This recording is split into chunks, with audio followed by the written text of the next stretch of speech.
Anong pinagsasasabi mo? Nandito ako para gamutin mo ang asawa ko, hindi para questionin mo ang pananampalataya namin. Kayo, hindi ba't alam niyo kung anong klaseng tao ang asawa ko? Paano niyo siya nagagawang pagtawanan? Kung hindi niyo siya kayang gamutin o kung ano man ang dahilan niyo, mas mabuti pa sigurong umalis na lang kami dito. Ano? Ang sabi mo ay maghintay ako. Ngayon naman palalabasin mo ako. Pambihira ka naman, Iha. Ganito lang ang suot ko pero ang totoo ay may pambayad naman ako. Katulad ng gustong-gusto mo. 500, 1,000, kapalit ng kagalingan at sakit na muling ikakabit mo. Gusto mo bigyan kita ng 10,000? Aminin mo lamang sa kanila kung anong sikreto ang tinatago mo. Isa kang praning at manloloko.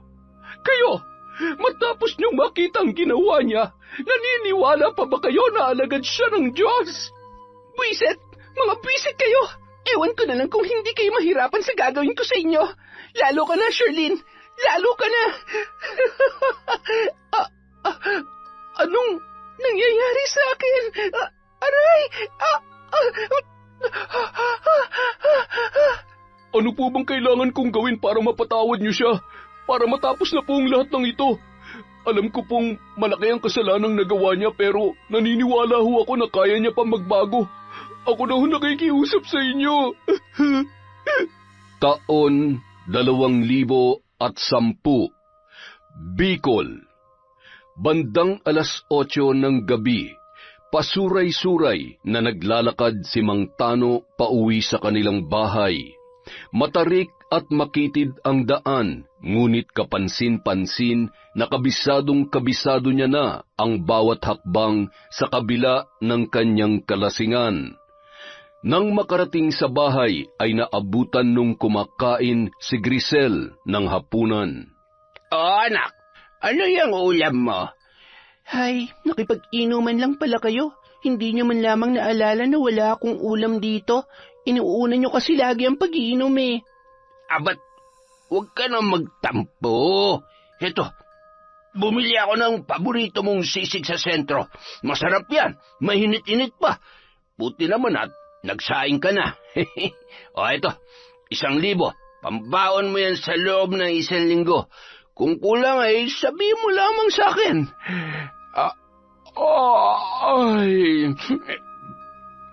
Siya.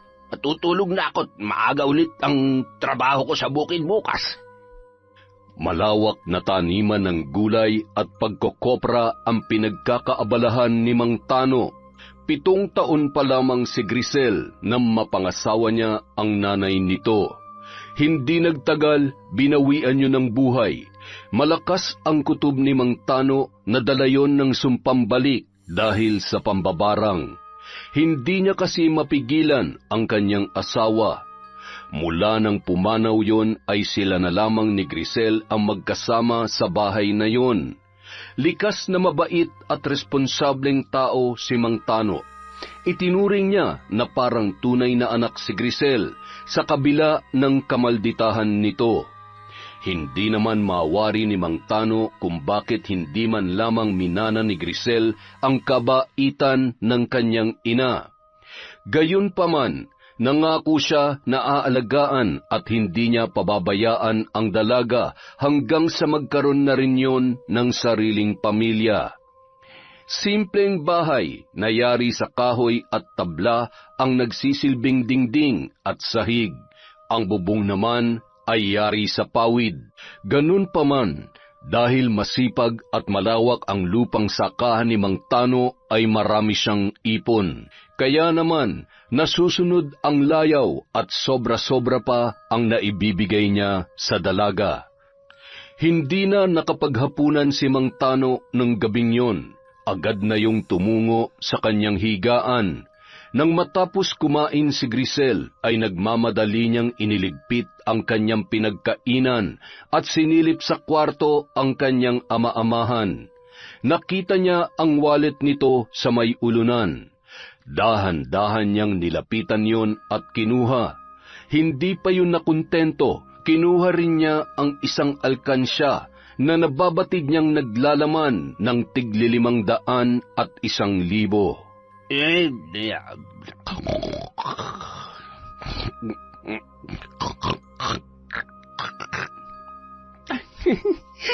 Tulog na tulog siya. Sorry, Tay. Ayaw ko mabulok sa bahay na to. Ang pangit-pangit at... Ay, basta, ayoko dito. Gusto ko ng mas magandang bahay. Matutuwa nito si Roldan. Susurpresahin ko siya. Bye-bye, Tay. Dali-dali niyang kinuha ang kanyang bag kung saan nakalagay na ang kanyang mga nakahandang gamit.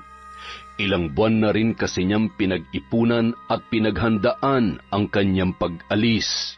Matapos isaklay ang isang may katamtamang laking bag, ay binitbit niya ang isa pang may kaluma ang bag kung saan nakalagay ang ilang mahalagang gamit na naiwan sa kanya ng kanyang ina.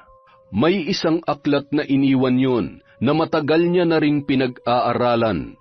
Itinigil niya yon dahil hindi sang-ayon si Mang Tano sa pambabarang. Dala ang flashlight. Lakad takbong tinungo ni Grisel ang daan papunta sa may kalsada na may mangilan-ngilan lamang na dumadaang tricycle. Kinabukasan, 5:00 ng umaga nang magising si Mang Tano.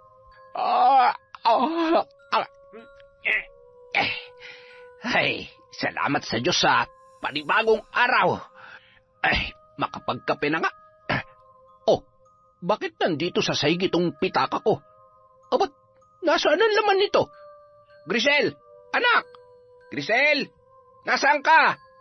Nanlaki ang mga mata ng matanda at halos matumba sa kinatatayuan nang makita na wala doon ang ilang mga gamit ng dalaga. Wala sa ayos ang mga lagayan ng damit at gulo-gulo ang ilang gamit. Hindi maaari. Paano niya ako nagawang layasan at pagnakawan? Ay, Diyos ko, batang to. Mapapahamak lamang siya sa ginagawa niya. Anong akala niya sa pera na nakuha niya? Hindi mauubos? Ay, patawarin ka nawa ng Diyos sa ginawa mong ito. Pero baka nga kailangan mo nang matuto sa buhay, anak. Ay, naku po, buti na lamang at may naitabi pa akong pera sa bulsa ko. Teka, baka pati yung... Nang bumalik yun sa kanyang silid-tulugan, ay nakita niya na wala na rin sa kanyang pinaglalagyan ang kanyang alkansya. Sinasabi ko na nga ba Ay, ang pera'y pansamantala at hindi mo namamalayang nauubos na. Sana lamang ay may matakbuhan ka kapag nangailangan ka. Minahal kita na parang tunay kong anak. Maaaring hindi mo nakitang lahat ng sakripisyo ko at pagmamahal, pero ibinigay ko yung lahat sa'yo. Patawarin mo ko, mahal ko, kung nasaan ka man ngayon. Ay, hindi ko natupad ang pangako ko sa'yo para sa anak mo. Samantala, 11:00 na ng gabi nang marating ni Grisel ang bahay ni Roldan. Buti na lamang nagising ang binata dahil sa walang tigil na pagkahol ng mga aso. Ay, bakit ba tahol ng tahol yung mga aso? Maghahating gabi na. Roldan! Roldan! Tao po! Ano ba yan? Ang tagal naman. Bahagya munang sumilip sa bintana si Roldan at inaninag kung sino ang tao sa kanilang tarangkahan. Si Grisel ba yun? Anong ginagawa niya dito? Siguro pinalayas yan ng tatay Tano niya. Ayan, maldita kasi. Roldan, buksan mo to. Kapag ako nainis, aakyatin ko to. Pagod na ako, tsaka inaantok ako.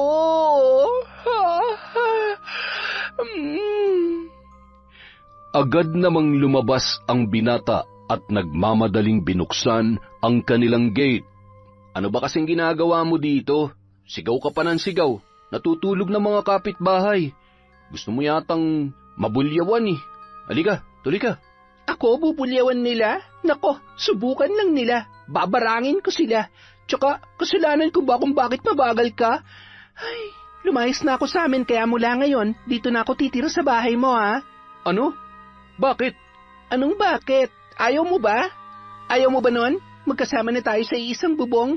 May kausap ka at hindi ka nag-iisa sa malaking bahay na to. Grisel, hindi pwede. Ihanap na lang kita ng ibang mauupahan. Masyado pa maaga para magsama tayong dalawa. At saka, hindi kita responsibilidad. Hindi mo naman ako boyfriend eh. Paano kapag nalaman sa school natin? Bakit magsusumbong ka ba? Para kang ewan. Sige na. Tutulong naman ako sa mga gastusin dito sa bahay mo eh.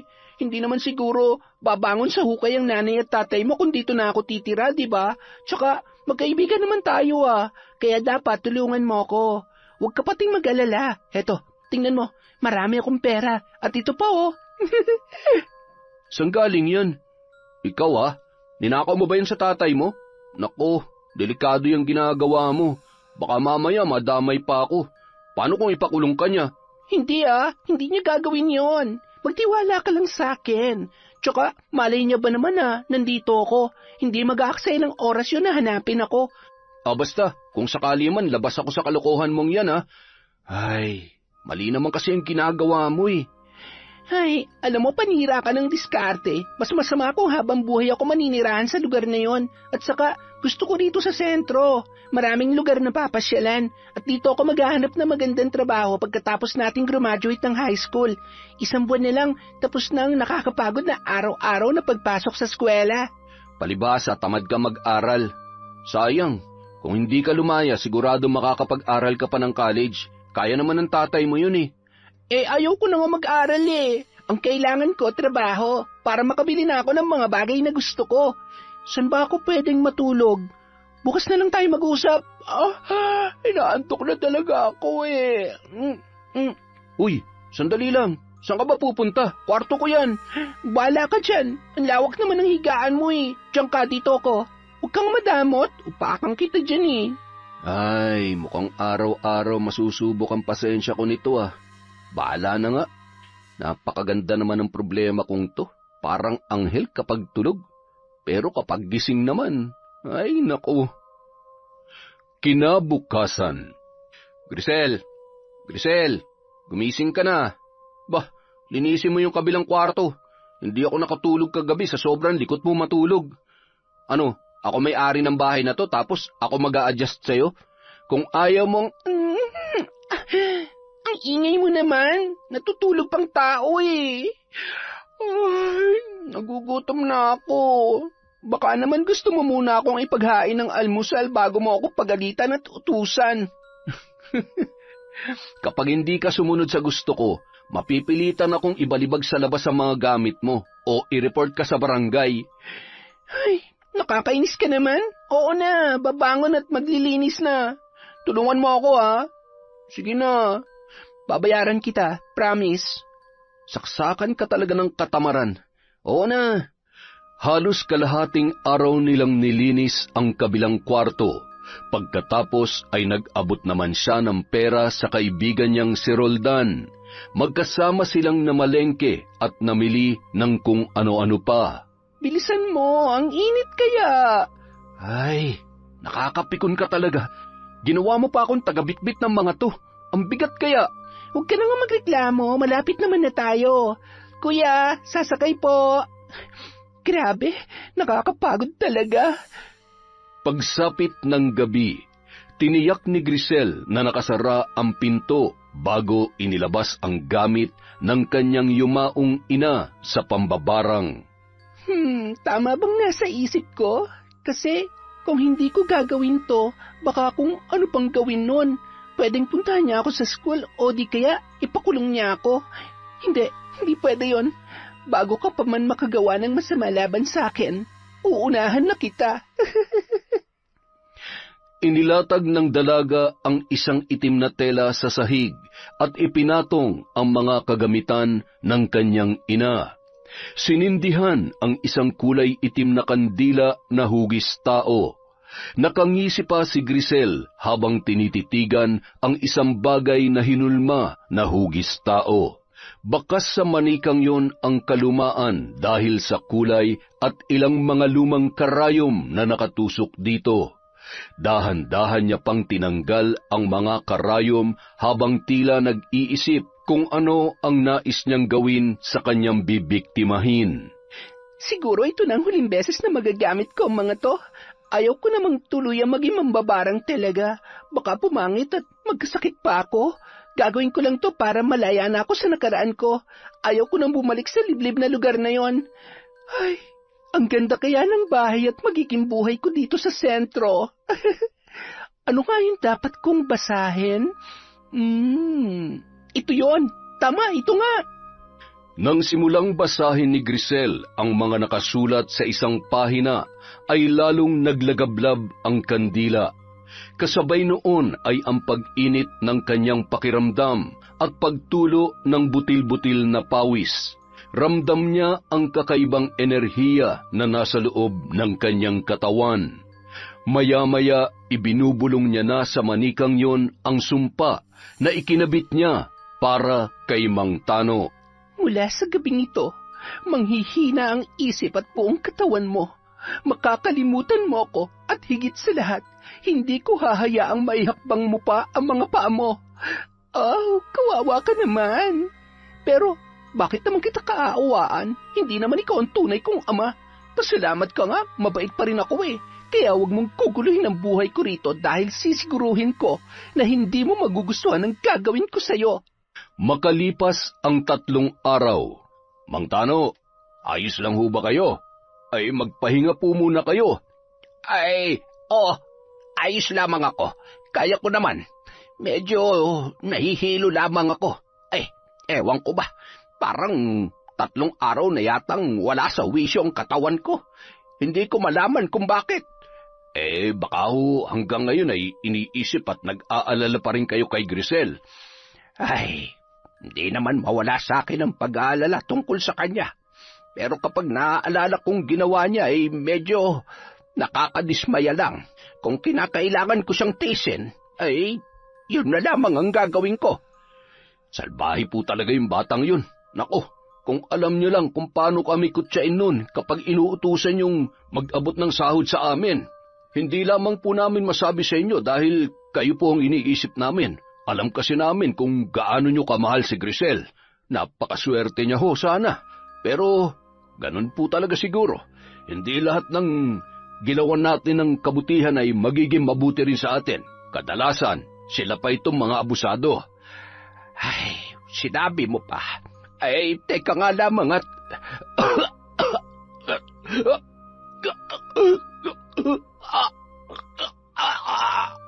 Mang Tano! Gumising ho kayo! Mang Tano! Mga kasama! Tulungan niyo ako! Pinagtulong-tulungan naman yung buhatin ng mga kalalakihan at dinala sa kubo. Bakas sa mukha ng mga tauhan niya sa bukid ang pag-aalala. Si Mang Tano kasi ang nagbibigay trabaho at nahihingian nila ng tulong kapag sila ay nagigipit. Maraming natutulungan ang matanda, kaya naman marami ang nagmamalasakit sa kanya. Makalipas ang ilang buwan, natapos na rin sa pag-aaral sa sekundarya si Grisel. Nagpasya sila ni Roldan na maghanap na ng trabahong mapapasukan. Sakto naman na tinanggap silang pareho sa kabubukas lamang na department store. Isang sakay lamang mula sa bahay na kanilang tinitirhan. Isang araw. Nakakabwisit. Akala mo kung sino? Lahat na lang nakikita at pinupuna niya. Perfect ba siya? Perfect? Alam mo, dapat talaga sinasabunutan o di kaya binabarang ko na yun eh. Hindi ka naman sisitahin kung wala kang ginagawang mali. Malamang gusto niya lang na ayusin mo yung trabaho mo. Ang sungit-sungit mo kasi sa mga customer, kaya hindi ka niya talaga pwedeng pabayaan. Alam mo, isa ka pa eh. Basta ayaw ko na doon. Maghahanap na lang ako ng iba mapapasukan. Ano ka ba? Akala mo madali lang makahanap ng malilipatan? Alam mo, ang kailangan mong baguhin yung ugali mo. Hindi trabaho at mga katrabaho mag-a-adjust sa'yo. Wala ka kasing pakialam sa mga kasamahan mo eh. Sarili mo lang lagi ang iniisip mo.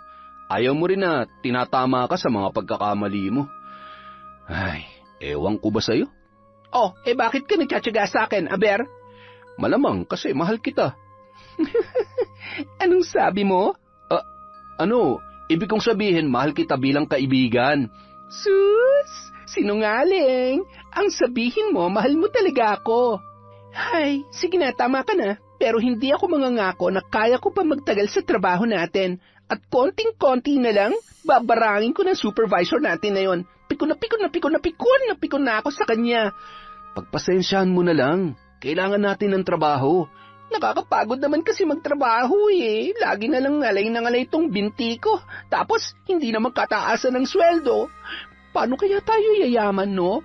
Gusto ko yung tipong hindi na natin poproblemahin yung pagkain, yung pera, o kung ano-ano pa. Walang ganun, Grisel.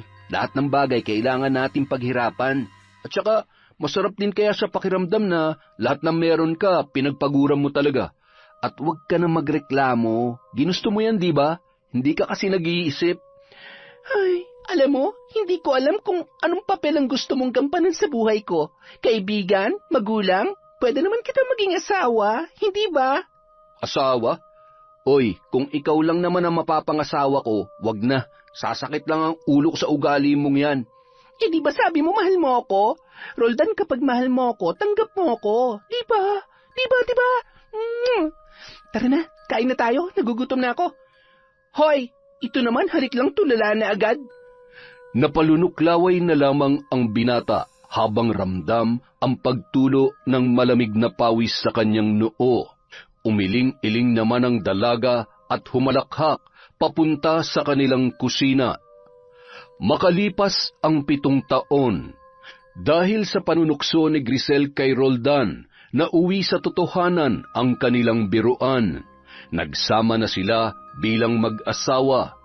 Ngunit sa pagkakataong yon, hindi maipaliwanag ng lalaki kung bakit lahat ng sinasabi at kagustuhan ng babae ay sinusunod niya. Dahil tamad magtrabaho, nagpasya yon na mag-resign na at si Roldan na lamang ang nagtatrabaho para sa kanila. Nagtayo naman si Grisel ng sari-sari store para may pagkaabalahan. Ngunit madalas, kulang-kulang ang kanilang paninda dahil sa katamaran mamili. Inaasa niya na lamang ang lahat sa kanyang asawa. Minsan, dumarating pa yon na makalat at wala pang lutong pagkain para sa kanila, pero hindi nagagawang magreklamo ng lalaki. Dahil mabait si Roldan, magaling makisama at masinop sa trabaho, marami rin yung kaibigan. Isa sa mga yon ay si Alfred na halos kasabayan niya nang makapasok sa kanilang pinagtatrabahuhan na department store. Madiskarte at masipag si Alfred, kaya naman maswerte ang negosyanteng asawa nito. Mayroon kasi yung sariling farm, iba't ibang gulay na binibiyahe sa mga karatig lugar at marami na ring mga customer. Mayroon din yung mga alagang baboy at iba pa, kaya naman kitang-kita sa kanilang pamumuhay na sila ay nakakaluwag. Minsan naimbitahan si Roldan sa kaarawan ng misis ni Alfred na si Charlene. Masayang ibinalita yun ni Roldan sa kanyang asawang si Grisel. Mahal, naalala mo yung kaibigan kong ikinasal nung nakaraang taon? Oo, naalala ko. Bakit mo naitanong?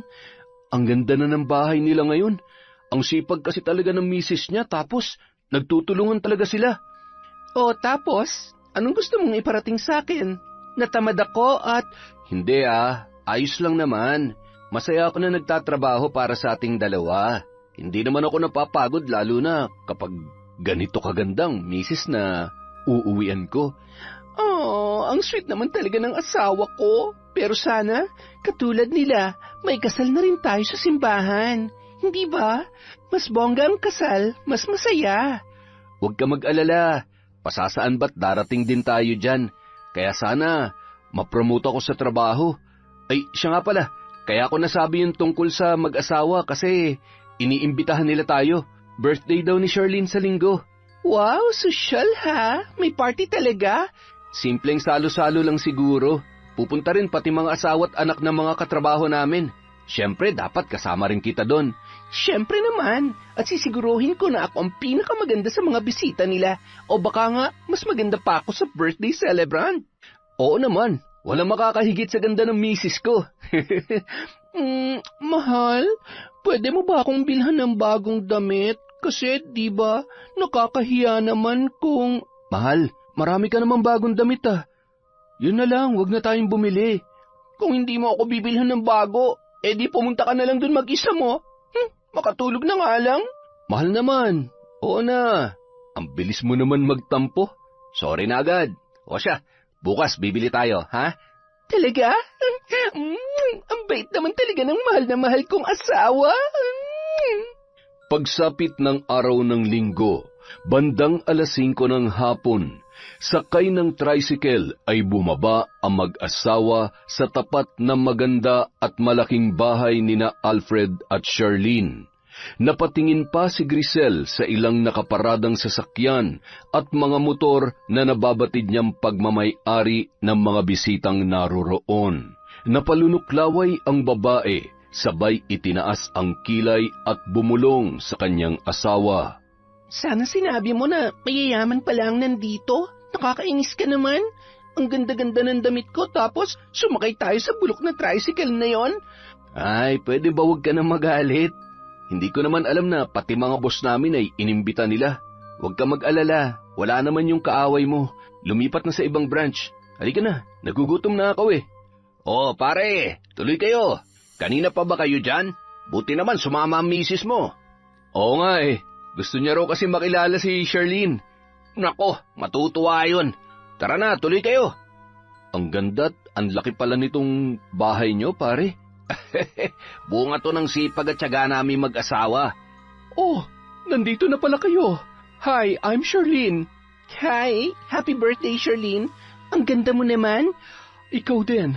Mukhang inaalagaan ka na maayos ng mister mo ah. Tuloy na kayo sa kusina at na makakain na tayo. Habang kumakain, pinagmasdang mabuti ni Grisel ang asawa ni Alfred. Nakita niya kung gaano kalapit yon sa mga kaibigan at katrabaho ng kanyang asawa. Marami rin ang pumuntang kakilala noon na may dalang mga regalo at kung ano-ano pa. Napangisi si Grisel na tila may naisip para sa kanilang mag-asawa.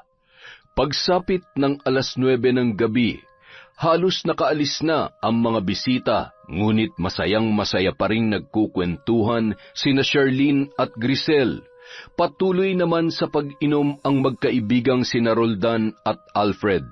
Dalhin niyo mga to, at saka gusto niyo ba ng saging at kamote? Bagong ani kasi kami ngayon. Tira to ng mga pambiyahe papuntang Catanduanes. Yung mga gulay kasi na ipamigay ko na sa mga kapitbahay at mga kaibigan namin. Nako, mahirap tumanggi sa grasya, kaya lang mahirapan kaming sumakay. Alam mo naman, medyo malayo-layo rin ang lalakarin papunta sa sakayan pa uwi.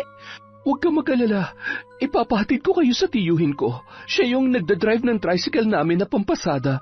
Nako, kaya palang yaman-yaman nyo na dahil napakarami yung pinagkakakitaan. Masyado pala kayong pinagpala ni Lord.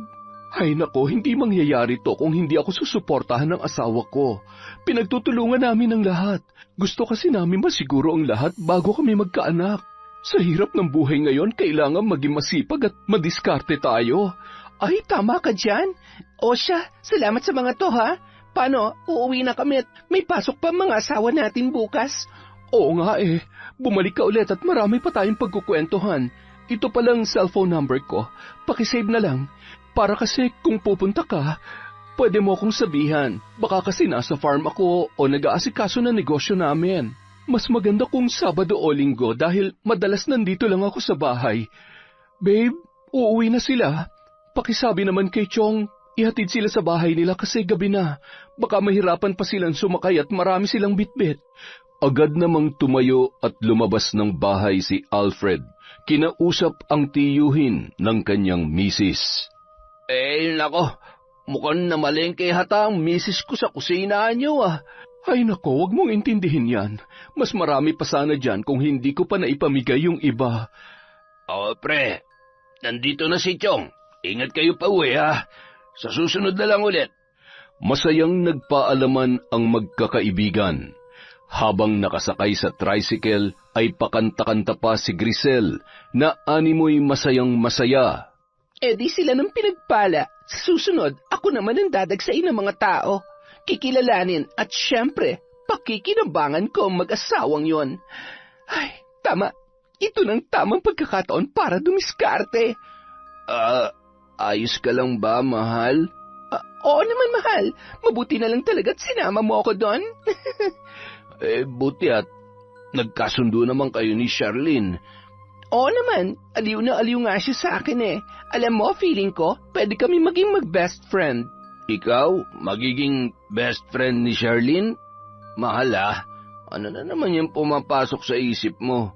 Umayos ka nga, mababait yung mga yon. Oh, bakit? Wala naman akong gagawing masama Di mo ba narinig yung sinabi ko? Gusto kong maging mag-best friend kami. Parang kayo ng asawa niya. Hindi ba posible yon? Ay nako, kilala kita.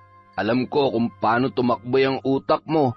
Manahimik ka nga dyan. Baka mamaya marinig ka ng tiyuhin ni Charlene. Pahamak din yung pagiging... Ay, ewan ko sa'yo.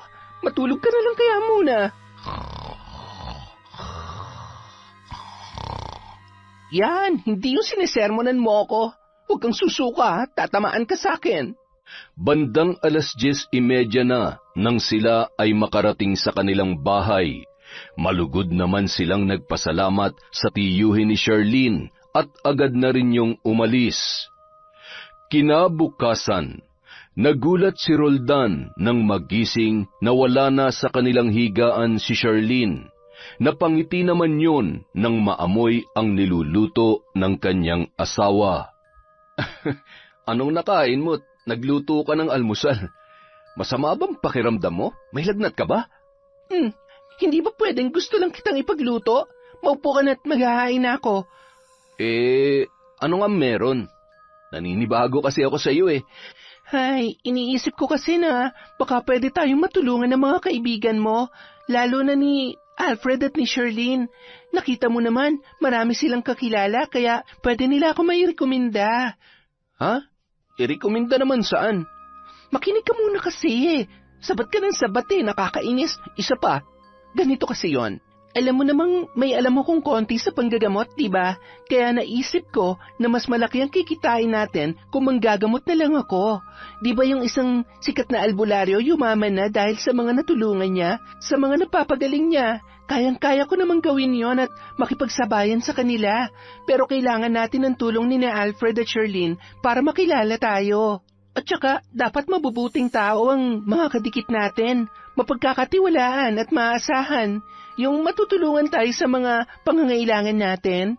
Ay, wag mo na ituloy ang pinaplano mo. Nagtatrabaho naman ako para sa atin eh. Hindi ko na kailangan pang mandamay na ibang tao dyan sa kalokohan mo. Diba sabi mo, may kapalit ang panggagamot? Katulad ng paggamit ng itim na kapangyarihan. Nakalimutan mo na ba yun? Hindi ko naman kailangan gamitin ang aklat na yon. Pwede naman akong magpanggap na... basta, wag ka na maraming sinasabi. Sumakay ka na lang sa gusto ko. Kumain ka na.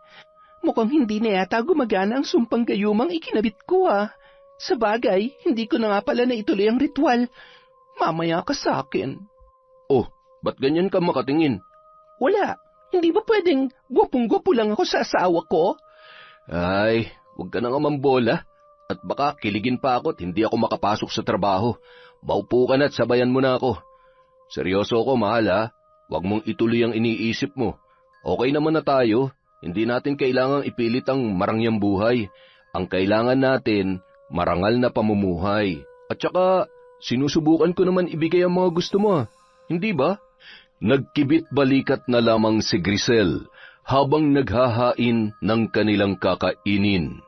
Pagkaalis ni Roldan, agad niyang tinungo ang isang silid upang ipagpatuloy ang ritual na kanyang sinimulan upang mamanipula ang kanyang asawa. Tagaktak ang kanyang pawis at hinipan ang kandila na kulay puti. Tuloy ang plano. Ito na ang simula ng magandang buhay. At syempre, maraming makakakilala at magmamahal sa akin. Bakit naman kailangan pa magpakahirap kung may madaling paraan naman para umasenso? Makalipas ang ilang buwan, naging madalas ang pagkikita ni na Charlene at Grisel. Madalas siyang nasa bahay ng mga yon hanggang sa nakilala niya na rin ang ilang mga kaibigan at customer ng babae. Madalas din silang dumadayo para magsimba sa mga sikat na simbahan. Nagpakilala yon bilang malapit sa Diyos at napaka-relihiyosa. Samantala, ang asawa niyang si Roldan muling naging sunod-sunuran sa kanyang mga kagustuhan. Mahal, bukas kailangan mong sabihin sa kanila na kailangan nilang ating suporta ha, na tayo'y tinawag ng Diyos para maging alagad at magbigay kagalingan sa mga tao. Marami tayong matutulungan na tao, lalo na sa ngayon na marami nagkakasakit dito sa lugar natin. Makalipas ang ilang araw, Babe, kailangan daw ng tulong natin ng mag-asawang Roldan at Grisel. Tinatawag daw sila ng Diyos para manggamot. Anong ibig mong sabihin? At saka, kailan pa? Nung nakaraan lang ay magkakasama tayo, wala naman silang nabanggit tungkol dyan. Sa bagay, maka-Diyos din kasi si Grisel. Masyado siyang taimtim kung magdasal at mukhang mabuti nga ang kalooban niya. Kaya nga siguro agad ko rin siyang nakasundo. Paano naman tayo makakatulong? Magpapagawa raw sila ng kubo sa may bahay lang nila. Doon daw isasagawa ang panggagamot. Sige, tulungan natin sila. Willing bang tumulong yung ibang mga kaibigan natin? Yung mga tropa mo? Oo naman, mahal. Sa linggo yon, pupunta ba tayo? Oo naman, kaibigan natin sila at makakatulong naman sila sa mga tao kaya dapat lang na tulungan din natin sila. Para rin hindi na tayo dumayo pa kay Lola Lourdes kapag kailangan nating magpaalbularyo. Ano kaya ang pwede nating dalhin sa kanila? Siguro mga lulutuin. Magdala rin tayo ng bigas at mamili tayo. Ay, wala naman talaga makakatalo sa kabaitan at pagiging matulungin ng asawa ko. Alam mo kasi, mahal, mas maraming taong natutulungan, mas maraming biyaya rin ang matatanggap natin pabalik. Pagdating ng araw ng linggo, abala ang mga kalalakihan sa paggawa ng may kalakihang kubo. Ang mga asawang babae naman ng mga yon ang nag-aasikaso sa kusina. May nagluluto, naggagayat at naghuhugas. Maraming salamat talaga sa tulong ninyo. Kalulugdan kayo ng Diyos dahil tumutulong kayo sa mga alagad niya, katulad namin mag-asawa. Nakausap ko siya at sinabi niya sa akin na marami akong taong mapapagaling at matutulungan. Hindi namin magagawa ang aming misyon kung wala kayo. Bilang mga alagad niya, hindi kami maaari magtrabaho dahil sa pera, kaya pinatigil ko na siya sa pagtatrabaho. Tanging biyaya na lamang na ipagkakaloob ng Diyos ang tatanggapin namin sa pamamagitan ng mga donasyon mula sa mga tao. Huwag kayong mag-alala. Regular kami magpapadala ng bigas at kung ano pang maitutulong namin sa inyo. Magsabi lamang kayo sa amin. Nako, maraming salamat talaga. Hindi ko alam kung paano masusuklian ang kabaitan at pagtulong mo sa amin pero sinisiguro ko na mas lalo kayong uulanin ng biyaya. Bandang 7:00 na ng gabi nang makauwi ang mga pumunta para matapos ang kubo. Magsisimula na kasing manggamot si Grisel tuwing araw ng Martes at Biyernes. Makalipas ang halos mahigit 1 buwan ng panggagamot, matunog na ang pangalan ng mag-asawang albularyo dahil sa mga pasalin-saling kwento na nakakapagpagaling nga ang mga yon. Suportado sila ng mga asawa ng kaibigan ni Roldan. May kanya-kanya silang araw ng pagtulong sa pag-asikaso ng pagkain sa tuwing nanggagamot si Grisel. Inaasikaso rin nila ang mga dumadayong pasyente. Halos mapuno ang altar ng mag-asawa ng iba't ibang mga dinadalang pagkain, prutas at bigas mula sa mga nagpapagamot. May ginawa rin silang lalagyan ng perang donasyon na yari sa kahoy. Mula araw ng Martes at Biyernes, ginawa na nilang araw-araw ang gamutan dahil nanghihinayang si Grisel sa pera at kung ano-ano pa. Masayang-masaya ang babae sa mga natatanggap nila at malaki rin ang pera na kanilang kinikita, lalo na kapag may mga galante na nagpapagamot. 6:00 ng gabi, ang mag-asawa na lamang ang naiwan sa kubo. Bit-bit ni Roldan ang mga kaya niyang dalhin sa loob ng kanilang bahay. Wala yung imik na binabalik-balikan ang iba pa. Agad namang binuksan ni Grisel ang lalagyan ng pera. Wow, ang dami nating pera! Kapag sinuswerte ka nga naman, bakit ba kasi ngayon ko lamang naisip to? Sana nun pa ako nakaipon. Ay, sa wakas, may papagawa na namin ang bahay na to. Mas malaki at mas maganda kesa sa bahay ni Charlene. Bakit kaya hindi siya pumupunta nitong nakaraan? Siguro abala sa mga negosyo niya. Sarap talaga ng buhay na to. Pinagsisilbihan kami ng mga uto-uto. Mahal, meron pa dito oh. Bilisan mo para makapaghapunan na tayo. Isang araw, pumunta si Charlene para magdala ng bigas. Hindi niya inaasahan ang kanyang nadatnan nung mga oras na yon. Nakakabwisit. Wala na nga maibigay kahit 20, tapos napakabaho at napakarumi pa. Nakakadiri. Nasaan na ba kasi yung mayayaman nating pasyente? Kahapon pa ganitong kita natin. At bakit wala rin pumupunta para tumulong? Siguro, napagod lang ang mga yon. May mga buhay at pamilya rin silang dapat asikasuhin, kaya hayaan mo na. Kaya naman natin tong ituloy ng tayo lang. Magandang araw, Roldan. Grisel? Mukhang mainit yata ang ulo mo. Ay, Charlene! Pasensya na. Nainis lang ako sa pumunta kanina. Medyo makulit at bastos eh. Basta, kalimutan na lang natin yun at nakakasira ng araw. Kanina ka pa ba dito? Kararating ko lang. Heto ang bigas at nagdala rin ako ng isang tray ng itlog. Nako, maraming salamat. Salamat sa pagpunta, friend ha. Mukhang wala yatang tao ngayon ha. Baka mamayang hapon pa magsidatingan. Nahihirapan na nga kami eh.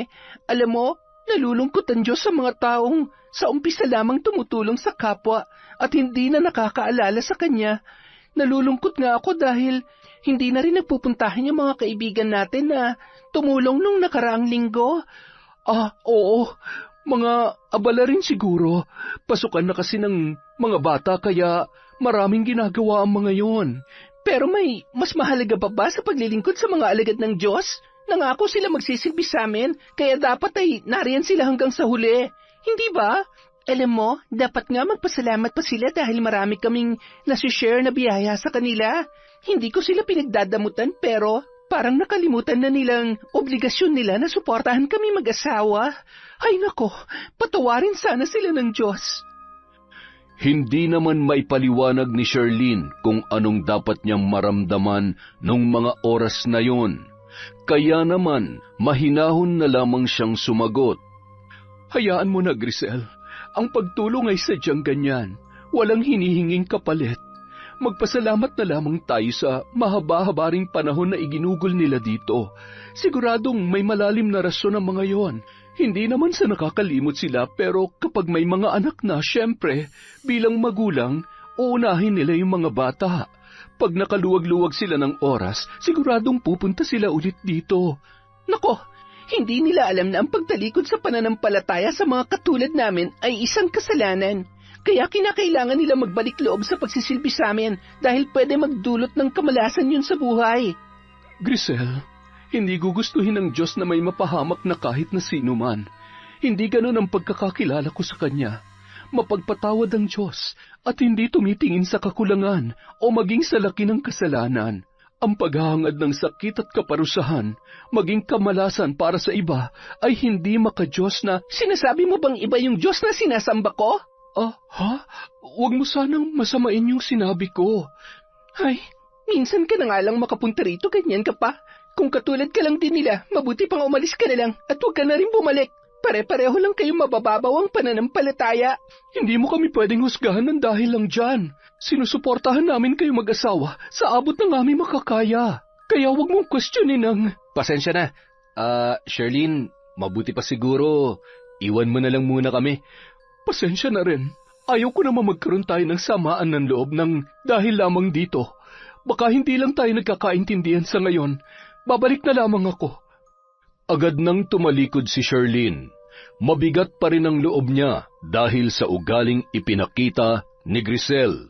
Talagang babalik ka rito para magpagamot. Ibabalik kong tiwala mo at pananampalataya mo sa kakayahan ko.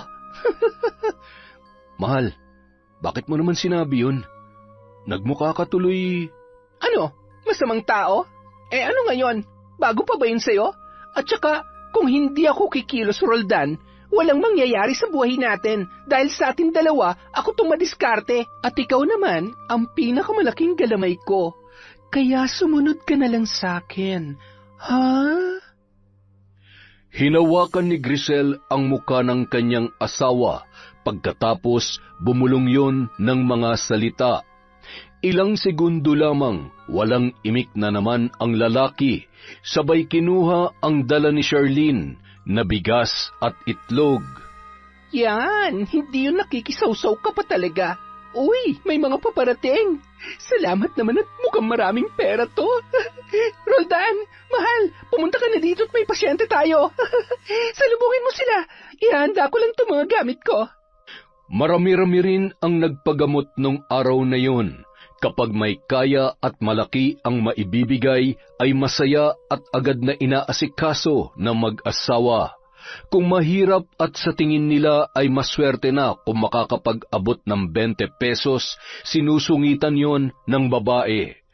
Bandang 5:00, agad na silang nagpahinga at isinara na ang kanilang tarangkahan. Nung mga oras na yun, agad nang binilang ni Grisel ang perang kinita nila nung araw na yun. Pakanta-kanta pa papasok sa kanilang bahay. Tumuloy yon sa kanilang kwarto at inilagay ang pera sa isang aparador kung saan nila itinatago ang kanilang mga naiipon. Samantala, nadatnan ni Alfred si Charlene na malungkot na nakaupo sa kanilang sala. Babe, okay ka lang ba? Medyo hindi eh. Bakit? Masama bang pakiramdam mo? Wala naman akong sakit. Medyo hindi lang kami nagkaintindihan kanina ni Grisel. Ewan ko ba, mahal? Ayaw ko naman na husgahan ang ginagawa nila pero parang pakiramdam ko masyado na silang nasisilaw sa pera na nakukuha nila. Nagpatuloy yun sa pagkukwento sa mga nangyari. Alam mo ba, babe? Ibang-iba siya kanina sa Grisel na nakilala ko. Hindi ko na tuloy alam kung alin ba ang totoo. Yung pinakita niya sa atin nung una o yung nakita ko kanina. Huwag mo na lang masyadong isipin yun. Konsensya naman nila kung sakaling niloloko nila yung mga tao. At kung hindi nila na-appreciate yung ginagawa natin para sa kanila, lalo na yung mga kaibigan natin na nagpapabalik-balik doon para suportahan sila, nasa kanila na yon. Siguradong may nakita rin silang dahilan kung bakit hindi na sila bumalik doon. Basta, huwag ka namang problema. Mabuti pa maghapunan na tayo. Ayaw kong nai-stress ang napakaganda kong misis eh. Samantala, pagkatapos maghapunan ng mag-asawang Roldan at Grisel, kaya naman nagmadali na yun tumungo sa kanilang kwarto.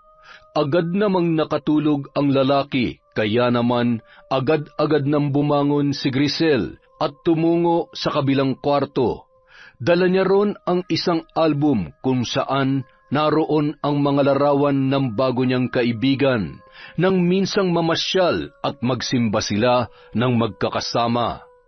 Tingnan na lang natin kung hindi kayo gumapang pabalik sa akin. Napakatalino ko talaga. Kayo pa mismo mag-asawa magpapabalik sa mga unti-unti nang nagdududa sa akin. Hindi naman sana kailangan umabot sa ganito, Charlene eh. Kaya lang, hindi ko talaga nagustuhan ang ginawa mo kanina. Pakiramdam ko magiging sagabal ka pa sa pagyaman namin mag-asawa. Kaya itong nararapat sa'yo. Panghihina ng katawan. Katulad ng mahina mong paniniwala sa aking kakayahan. At sa bawat oras na iisipin mo na peke ako, ang katumbas ay 3 sugat at bukol sa katawan mo na sa paglipas ng panahon ay magiging lungga ng iba't ibang insekto. Ay nako, Charlene. At kayo naman, kailangan yung bumalik sa pagtulong at pagtitiwala sa aming mag-asawa para ipakita sa babae na yon na malaking pagkakamali ang pagdudahan niyang panggagamot ko. Kinabukasan, paggising ni Charlene ay naramdaman niya na ang pamimigat ng kanyang katawan. Napahawak pa yun sa kanyang ulo dahil sa sobrang kirot. Agad naman siyang uminom ng gamot at bumalik sa kanyang higaan.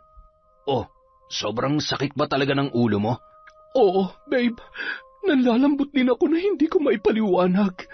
Baka naman masyado ka nag-iisip o di kaya nasosobrahan ka na naman sa kasipagan. Hindi naman ako masyadong pagod nitong nakaraang araw. Siguro, nanibago lamang ako sa nangyari sa amin ni Grisel. Alam mo namang hindi ako sanay na may nakakasamaan ng loob. Ewan ko ba pero nag-iba talagang pakiramdam at tingin ko sa kanya. Pakiramdam ko may sinisikreto sila sa atin. Aray, ang sakit, may mahapdi at makirot sa likod ko. Babe, pakitingin nga. Pinapakaba mo naman ako masyado, baby. Sandali nga. Ano to? Bakit may mga bukol at sugat ang likod mo? Naku, hindi ko masabi kung magiging pigsaba yan o ang laki naman. Imposible. Wala naman yun kahapon at nakahiga nga ako ng maayos kanina, diba? Ano ba nangyayari sa akin? Pinaparusahan na ba ako ng Diyos dahil sa mga nasabi ko kay Grisel? Mahal, baka mali yung ginawa ko sa kanya. Babe, hindi mangyayari yan. Mabuti pa, patingnan mo muna sa doktor at pagkatapos ay tsaka tayo magpaalbularyo. Alam mo, kung totoong nakakapagpagaling si Grisel, magagamot ka niya. Doon natin mapapatunayan kung gaano siya kagaling at totoo. Hindi na lang muna ako papasok sa trabaho. Kailangan kitang samahan, ha? Sigurado ka ba, babe? Salamat, ha. Hindi ko nga yata kayang lumakad na mag-isa. Aray, bakit ba nangyayari sa akin to? Mag-iingat ka. Kung papasok ako, hindi rin ako mapapakali sa trabaho dahil iisipin ko ang kalagayan mo. Ano ba naman kasi at bigla ka nagkaroon ng ganito? Buti sana kung malapit lang tayo kay Lola Lourdes. Hindi sana tayo mamumroblema ngayon.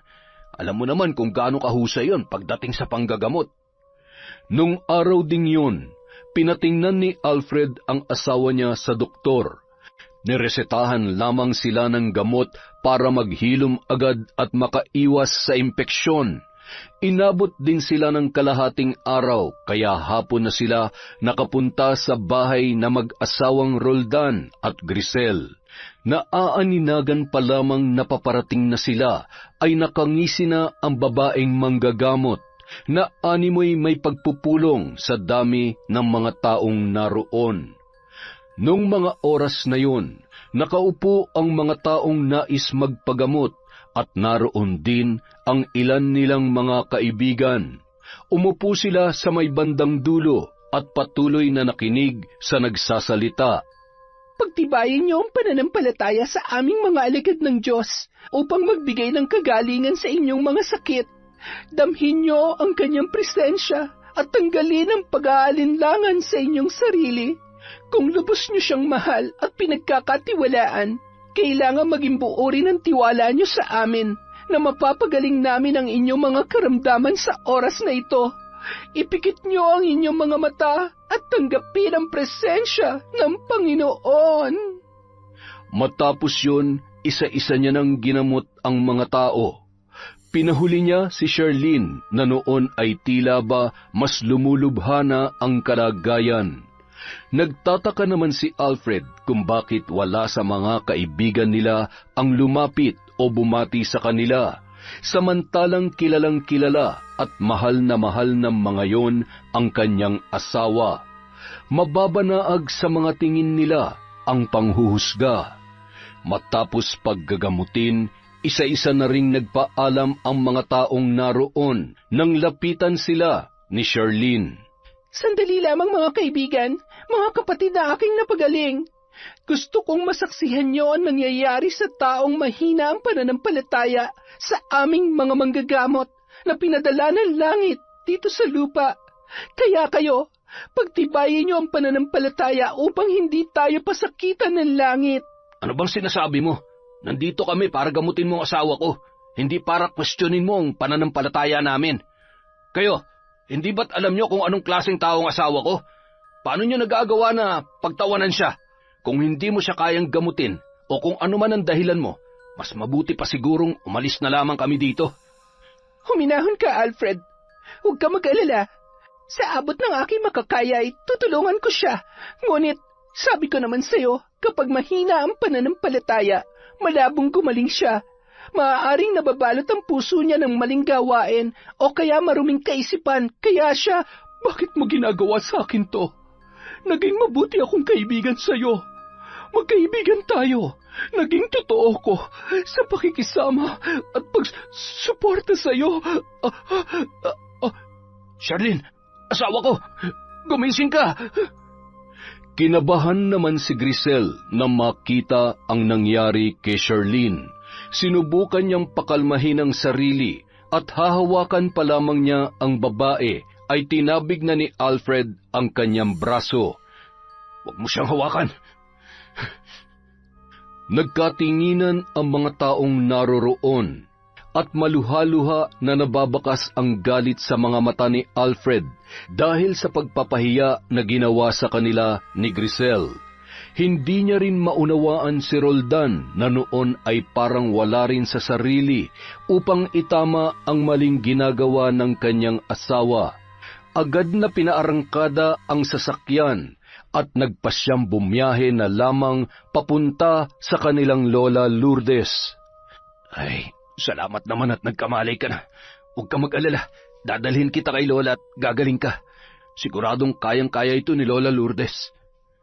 Hikbi na lamang at mahigpit na yakap ang itinugon ni Charlene sa kanyang asawa. Halos 3 oras ang biyahe bago sila nakarating sa bahay ni Lola Lourdes. Mag-aalas-6 na yon, kaya naman paunti-unti nang kumakagat ang dilim. Lola! Lola Lourdes! Kami po ito ni Charlene! Alfredo? Apo! Ay, Sus Mariosep! Ano nangyari at napadalaw kayo nang wala sa panahon? Charlene, iha, bakit namumutla ka? Pinabayaan mo ba ang asawa mo, Alfredo? Lola, hindi po. Pumunta ho kami kasi... Ay, Diyos ko, nararamdaman ko ang itim na kapangyarihan na nakakabit sa katawan niya. Isang sumpa ng mambabarang. Tumuloy kayo. Huwag kayong mabahala at tuturuan ko ng leksyon na may gawa nito sa inyo. Nararamdaman ko ang kasamaan ng taong katulad niya. Manggagamit, sinungaling, at higit sa lahat, alagad siya ng dilim. Bakit kayo basta-basta na lamang nagtitiwala sa taong katulad niya? Ano pong ibig niyong sabihin? Hindi ko po kayo maintindihan, Lola. Matagal na akong manggagamot, Charlene. Bata pa lamang itong si Alfredo ay namulat na siya sa aking kakayahang magpagaling. Marami na rin akong nakabanggang mga nilalang na may itim na kapangyarihan. Mapamangkukulam, mambabarang na nagkukubli ang katauhan sa pamamagitan ng panggagamot. Kasamaan na itinatago sa pamamagitan ng pagkukunwari. Kasamaan na ikinukubli sa likod ng magandang muka at ngiti. Ibig sabihin, ang mag-asawang ang yun na may gawa sa'yo nito. Tama po ba, Lola? Oo, ngunit nababatid ko na ang babae lamang ang may kapangyarihang itim. Kinokontrol niya lamang ang kanyang asawa. Nakakatakot ang katauhan ng babaeng ito. Isang tao na kayang magsanla ng kaluluwa kapalit ng pera at mga di makatarungang hangarin. Makasarili siya at gahaman sa lahat ng oras at pagkakataon. Subalit, bibigyan ko ng hangganan ang pambibiktima niya. May panahon tayo para dyan. Ngayon, bibigyan kita ng proteksyon na pansamantalang magbibigay sa iyo ng lakas. Dahil ang sumpa ay tuluyang mawawala sa oras na tuluyang magapi natin ang kalaban. Kailangan kong makalapit at makuha ang aklat kung saan nagmula ang lahat. Hindi ito magiging madali, ngunit nararamdaman ko na kayang-kaya ko siya. Makalipas ang 3 araw, pansamantala nasa bahay nina Alfred at Charlene nakatira si Lola Lourdes para maisagawa niya ang misyon sa loob ng 1 linggo. Nagising sila kinaumagahan na may mga gumagapang na insekto at nangingitim ang mga sugat ni Charlene na labis namang ikinabahala ng kanyang asawa. Kailangan ko ng kumilos dahil mas lalong nag-aalab ang kagustuhan niyang pahirapan si Charlene. Talaga namang binibigyan niya ako ng malaking dahilan para pahirapan at tapusin siya. Ay nako, humanda siya sa akin. Nahihirapan na ako. Hindi ko na po maintindihan ang nararamdaman ko. Ayaw ko pang mamatay. Babe, hindi ka mawawala sa akin. Nandito kami ni Lola. Hindi ka namin pababayaan. Lakasan mo lang ang loob mo. Magdasal ka at magtiwala sa Diyos. Higit siyang makapangyarihan sa sumpa ng mambabarang na yon. Lola, mag-iingat po kayo. Sigurado po ba kayo na hindi nyo na kailangan ng kasama? Bantayan mo na lamang si Charlene. Mas kailangan ka niya dito. At huwag ka nang umiyak. Hindi mamamatay ang asawa mo. Lakasan mo lamang ang iyong loob at hindi ako nagpalaki ng iyakin. Sige, aalis na ako. Ipinahatid nila si Lola Lourdes sakay ng tricycle. Malayo-layo pa sa mismong bahay na mag-asawa ay bumaba na ang matanda para ihanda ang kanyang sarili. Magpapanggap siya bilang pasyente. Pagpasok niya pa lamang ng tarangkahan ay nakita niya na ang hindi kaaya-ayang ekspresyon sa muka ni Giselle. Sino naman kaya tong hampas lupang naligaw na to? Maghintay ka. Di hamak na mas may pera tong 5, kaya maghintay ka hanggang sa mainip at lumayas ka na lamang. Habang hinihilot ni Grisel at inaalalayan naman yon ng kanyang asawang si Roldan, nilapitan at hinawakan niya ang braso ng babae. Naramdaman nito ang kakaibang kutob na hindi niya maipaliwanag. Ano ba naman? Hindi ka ba marunong maghintay? Hindi mo ba nakikita may ginagamot pa ako? Pero, iha, hindi ko na talaga kaya. Baka pwede mo naman akong unahin kung ikaw ay papayag. Ay nako, sino ba kayo para pangunahan ako? Pumila ka't maghintay. Bumalik ka dun sa kinaupuan mo. Kung gusto mong gumaling, matuto ka maghintay. Ay, siya, sige, iha. Ayos lang ho sa akin na mauna si Lola. Kawawa naman ho siya. Oo nga, kami rin. Sige na, pagbigyan mo na yung matanda. Salamat sa inyo, pero hayaan niyo na lamang. Ganun talaga. Naaamoy niya kasi na wala akong pera. Dahil mahirap lamang ako ay, bakit naman ako ang uunahin niya? Pera-pera lamang yan. Napakasalbahe. Abat! Mahal, magtimpi ka naman. Nakatingin silang lahat sa'yo. Wala akong pakialam. Tuturuan ko lang ng leksyon na matandang ito. Nanlilisik ang mga mata na nilapitan ni Grisel ang matanda na pangisi-ngisi at umiiling pa, na tila ba gusto nitong sagarin ang inis ng babae. Lumabas na kayo! Alis! Wala kayong karapatan na magsalita laban sa mga alagad ng Diyos! Ano? Ang sabi mo ay maghintay ako. Ngayon naman ay pinalalabas mo na ako. Pambihira ka naman, iha. Ganto lang ang suot ko, pero ang totoo ay may pambayad naman ako, katulad ng gustong-gusto mo. 500, 1,000, kapalit ng kagalingan at sakit na muling ikakabit mo. Ay, gusto mong bigyan kita ng 10,000. Aminin mo lamang sa kanila kung anong sikreto ang tinatago mo. Isa kang praning at manloloko. Kayo, matapos niyong makita ang ginawa niya, naniniwala pa ba kayo na alagad siya ng Diyos? Hindi niyo ba napapansin? Hindi na kayo maubusan ng sakit, kaya nagpapabalik-balik lang kayo dito. Kagagawan niyang lahat ng sakit na yan dahil isa siyang... Sinungaling ka! Lumayas ka na! Kung ayaw mong pinagkarin kita palabas! Ano ba? Bitawan niyo ako! Grabe naman ho kayo. Hindi na kayo naawa kay nanay. Mukhang Inalalayan ng mga naroon ang matanda hanggang makalabas yon sa tarangkahan. Isa-isa namang nagsitayuan ang mga naroroon pang pasyente at nadismaya sa kanilang nasaksihan. Teka, saan kayo pupunta? Bumalik kayo! Sandali lang! Grisel, ito ang tatandaan mo. Hindi maghahari ang kasamaan dito sa mundo. Sisiguruhin ko na pagsisisihan mo ang lahat ng ito. Tumungo pa ang babae sa may tarangkahan at nagsalita. Sino ka para takutin ako, ha? Tanda? Hindi mo alam kung anong kaya kong gawin. Sinira mo ang imahe ko sa harap ng mga... Iminulat ko lamang ang mga mata nila sa katotohanan. Walang mali sa ginawa ko. Dahil yun naman talaga ang totoo. Pineperahan mo lamang sila at isa kang peke.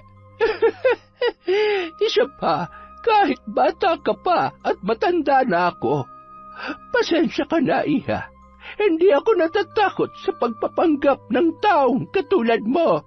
Patuloy sa paghalakhak at naglakad papalayo at tumungo na kung saan naghihintay ang driver ng tricycle na tiyuhin ni Charlene. Hayop na matanda! Nakakainis siya! Tama na yan, babe. Makalipas ang 1 linggo, wala ni isang nagpapagamot sa mag-asawa. Kumalat na ang balita tungkol sa kanya. Madalas nakasara ang pinto at nagtatago sa mga opisyal ng barangay. May mga iilan kasing mga taga roon na nag-report tungkol sa kanyang ginawa.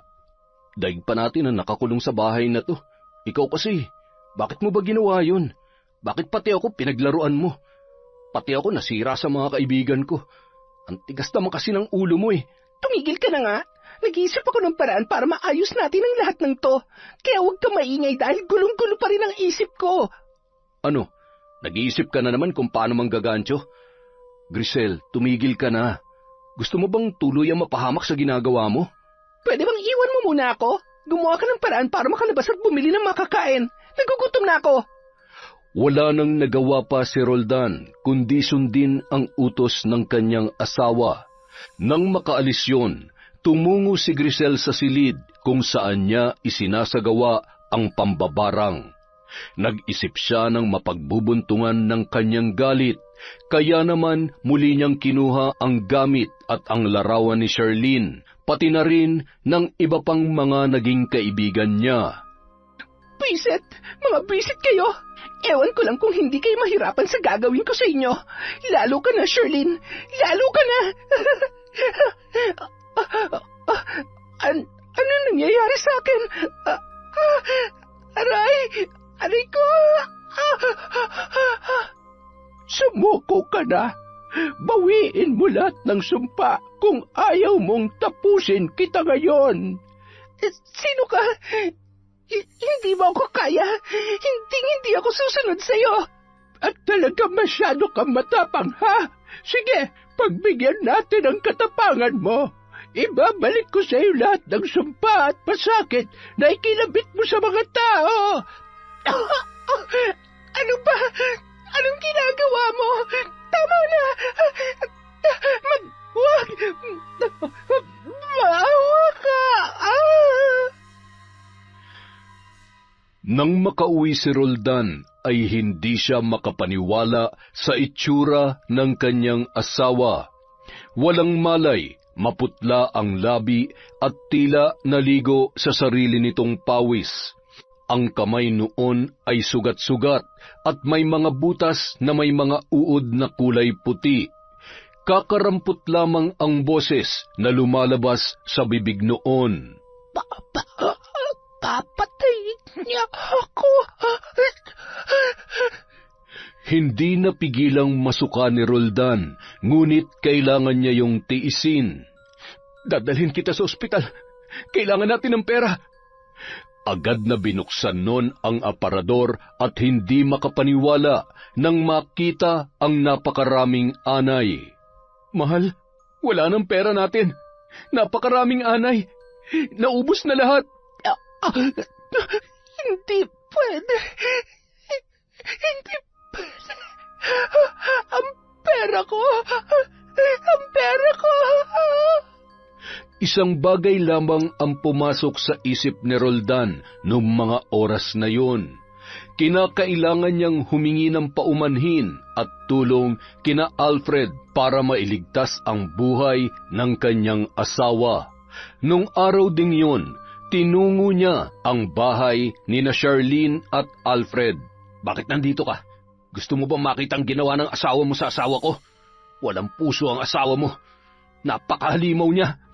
Patawarin mo ko, pare. Hindi ko alam. Hindi ko ginusto yun.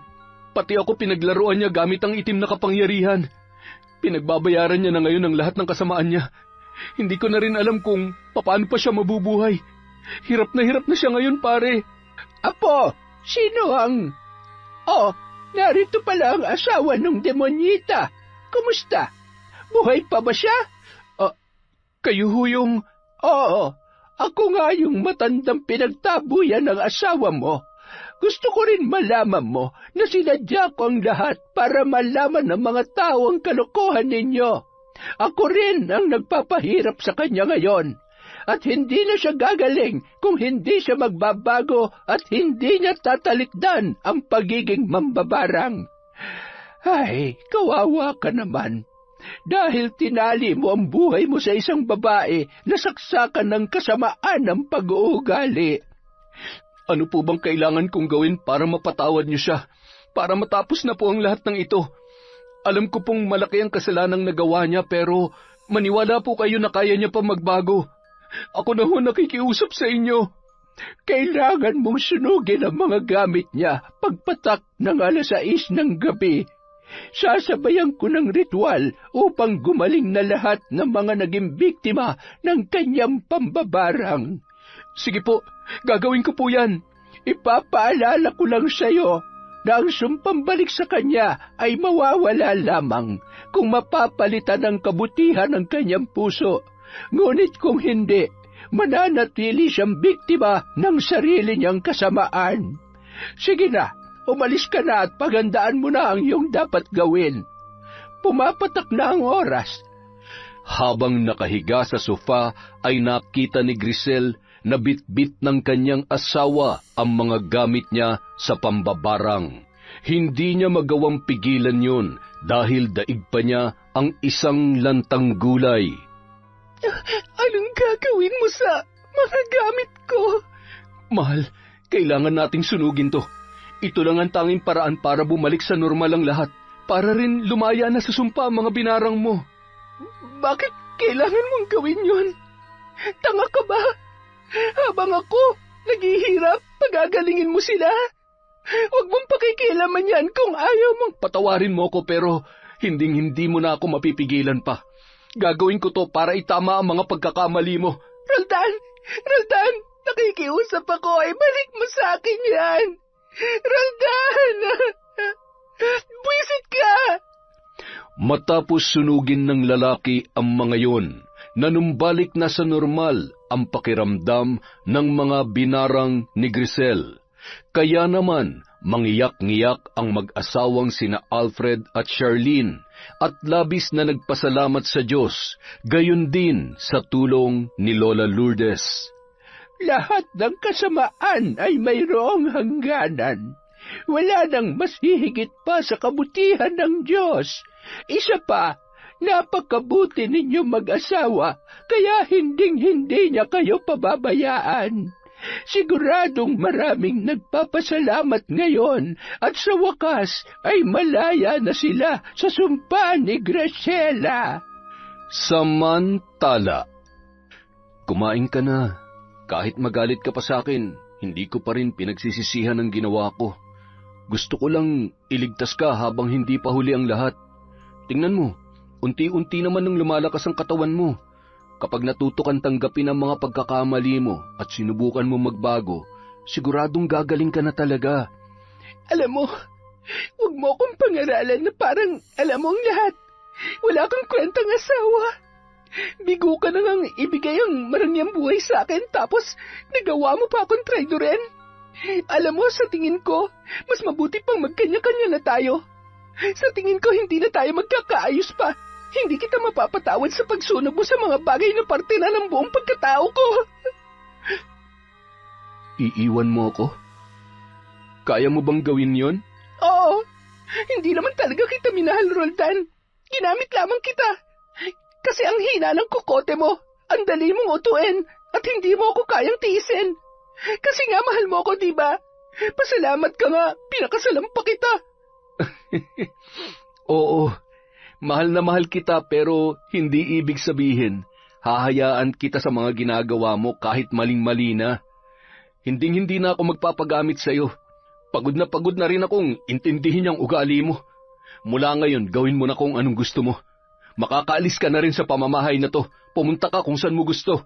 Pero sana, tumigil ka na sa panggagamit ng ibang tao. Talaga? Hinding-hindi na ako babalik sa bulok na bahay na to, Vincent! Bandang 5:00 ng hapon, hirap na naglakad si Giselle pabalik sa bahay ng kanyang tatay Tano. Wala naman kasi siyang ibang mapupuntahan. Nababatid niya na sa paglipas ng panahon ay humupa na rin ang galit noon sa kanya. Akala ko, hindi na ako makakarating ng buhay dito. Wala pa rin halos nagbago sa bahay na ito. Buhay pa ka. Sino ka? Anong ginagawa mo dito sa bahay ko? Tay, hindi niyo na po ba ako nakikilala? Ay, Lala. Wala akong kilalang Lala. Naliligaw ka ba, Ineng? Ayos ka lang ba? Hindi niya ako maalala. Siguro nga, nag-ulyanin na siya. Tay, pwede po bang makituloy? Wala na po kasi akong matutuluyan kahit ngayong gabi lang po. Ay, wala kang bahay. Kawawa ka naman pala. Pareho tayong kawawa. Bakit naman ho? Alam mo, wala na kasi ang asawa ko. Patay na siya. Tapos, yung anak naman namin ay salbahe. Iniwan ako at pinagnakawan pa. Ay, sana ay masaya at sana rin ay nasa mabuti siyang kalagayan ngayon. Ako dahil mag-isa lamang sa buhay at hirap na magtrabaho, inaalalayan na lamang ako ng mga kaibigan at mababait kong kakilala. Sila nagbibigay sa akin ng pagkain at nag-aalaga kapag may sakit ako. Ay, teka, tumuloy ka at baka mapahamak ka pa kung saan ka pupunta. Tingnan mo kung may pagkain pa dyan sa mesa. Araw-araw ay parang piyesta dito sa dami ng mga nagdadala sa akin ng pagkain. Mabuti pa po kayo. Maraming nagmamahal sa inyo. Alam mo, lahat ng kabutihan na nagawa natin, ibabalik yan sa atin. Hindi nga lamang lahat, pero karamihan marunong pa rin namang makaalala. Mga taong hindi nakakalimot sa mga simpleng bagay na nagawa natin para sa kanila.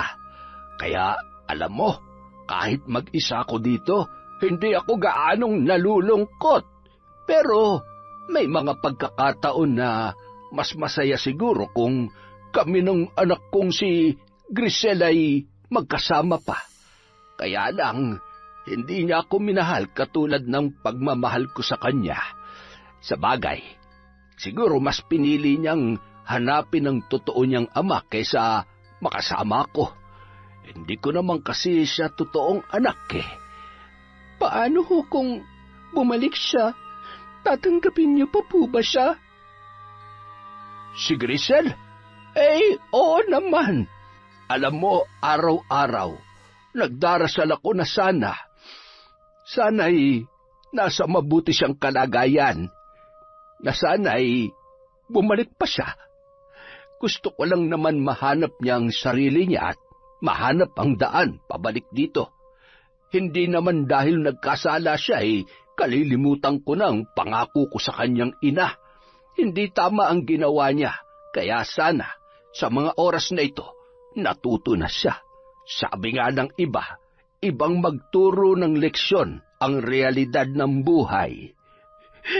Napakabait niyo naman po. Kalimutan niyo na ho siya. Baka nga ho, wala na siyang mukhang maihaharap pa sa inyo. Gusto niyo po bang ako na lang ang mag-alaga sa inyo? Isipin niyo na lang ho na ako ang nawawala niyong anak, na ako si Grisel. Ah? Talaga? Patingin nga ako ining ng mukha mo. Aba, ay kahawing mo nga siya pero magkaiba kayo ng ugali. Ay, ang sama-sama ko pala talaga. Siguro, kapag namatay ako, wala man lamang iiyak para sa akin. Si Tatay Tano lang talagang totoong nagmamahal sa akin, pero nagawa ko pa siyang... Ay, bakit ba ganito ang nararamdaman ko? Nakukonsensya na ba ako? Ew, hindi bagay sa akin. Baka bigla akong tubuan ng pakpak at lumipad papuntang impyerno. Araw-araw kapag may taong dumarating para maghatid ng pagkain sa kanila, ay nagtatago si Grisel. Nahihiya kasi siya dahil nababatid niya na galit ang mga yon dahil sa ginawa niya kay Mang Tano. Makalipas ang halos 3 buwan. Tay, bangon na ho kayo. Gabi na ho, masyado na hong napapasarap ang tulog ninyo. Masama po bang pakiramdam nyo? Tay? Tay? Tay! Hindi maaari! Tay! Gumising kayo, Tay! Sa pangalawang pagkakataon, naramdaman ni Grisel kung gaano kasakit ang maiwan ng mahal sa buhay. 1 linggo matapos ilibing si Mang Tano sa tulong ng mga kaibigan noon. Malas talaga yung anak-anakan niya. Ayos pa naman siya nung nakaraan eh. Baka nga nilason. Grabe naman ho kayo. Ang dali lang para sa inyo na manghusga. Sabihin niyo na ho kung anong gusto niyo, pero malinis ho ang konsensya ko. Wala akong ginawang masama sa kanya. Pinagsisisihan ko lahat ng pagkakamali at pagkukulang ko sa kanya noon. Tara na pare, mahirap magtiwala sa taong mahusay magsinungaling. Napahagulhol na lamang si Grisel. Pakiramdam niya kahit pilitin niya ang sarili na magbago ay hindi na magbabago ang tingin ng mga tao sa kanya. Tiningnan niya ang kanyang sarili sa isang basag na salamin at napapansin niya ang paglala ng kanyang kalagayan. Tanggap niya na yun ay maaaring maging sanhi ng kanyang kamatayan dahil sa dami ng taong kanyang naging biktima. Isang gabi, naalala niya si Roldan at ang masasayang araw na sila ay magkasama. Gusto kong humingi ng tawad sa kanya. Alam ko namang hindi niya ako mapapatawad, pero sa huling pagkakataon, gusto ko pa rin makita at mayakap si Roldan. Samantala. Oh, anong ginagawa mo dito? Akala ko ba... Roldan, hindi ako pumunta para magpaawa sa'yo. Gusto ko lang humingi ng tawad sa lahat ng mga kasalanan ko. Pasensya ka na kung nadamay ka pa sa lahat ng mga ginawa kong mali. Pero gusto kong malaman mo na sa kabila ng lahat, minahal din naman kita. Alam mo, hindi ko na alam kung anong dapat kong paniwalaan sa'yo. Naiinis ako kapag nakikita kang nagkakaganyan. Mas nasasaktan ako kapag nakikita kang nahihirapan. Galit na galit ako sa'yo, pero... mahal na mahal pa rin kita. Patawarin mo sana ako.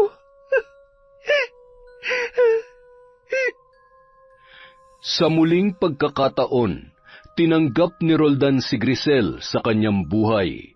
Hanggang sa isang umaga, nagising na lamang siya na wala ng buhay ang kanyang asawa. Babe, gumising ka. Huwag mo akong iiwan. Sabi mo magpapagaling ka pa, di ba? Nang malaman ni Alfred ang balita tungkol kay Grisel, gumawa pa rin ng paraan ang mag-asawa na tulungan si Roldan. Ipinaliwanag nila sa lahat ang nangyari upang maibsan na ang mga hinanakit ng mga tao kay Roldan na inakala nilang kasabwat ng kanyang asawa. Magkakasama ang mga yon na nakiramay at tumulong sa mga gastusin sa burol at 3 gabing lamay. Pinapatawad na kita, Grisel. Ipagdarasal ko na magkaroon ng kapatawaran ng nagawa mong kasalanan. Nalulungkot akong isipin na hahantong sa ganito ang lahat. Magkaroon sana ng kapayapaan ng iyong kaluluwa. Nagpapasalamat pa rin ako sa mga masasayang pagkakataon na nakasama kita. Pinahalagahan at minahal pa rin naman kita bilang kaibigan. Makalipas ang 1 buwan, nahihilo talaga ako, babe. Bakit? Gusto mo bang papuntahin ko si Lola? Wag na. Natural naman to sa buntis eh. Ha? Anong sabi mo? Wala akong sinabi. Babe, seryoso ako. Buntis ka? Magiging tatay na ako? Opo, magiging nanay at tatay na tayo. Yes! Yon! Ang ganda na naman ng kwento natin. Nakakapagod lang, pero sa susunod na po uli ang ating shoutout. Maraming salamat po mula sa Kwentong Enteng.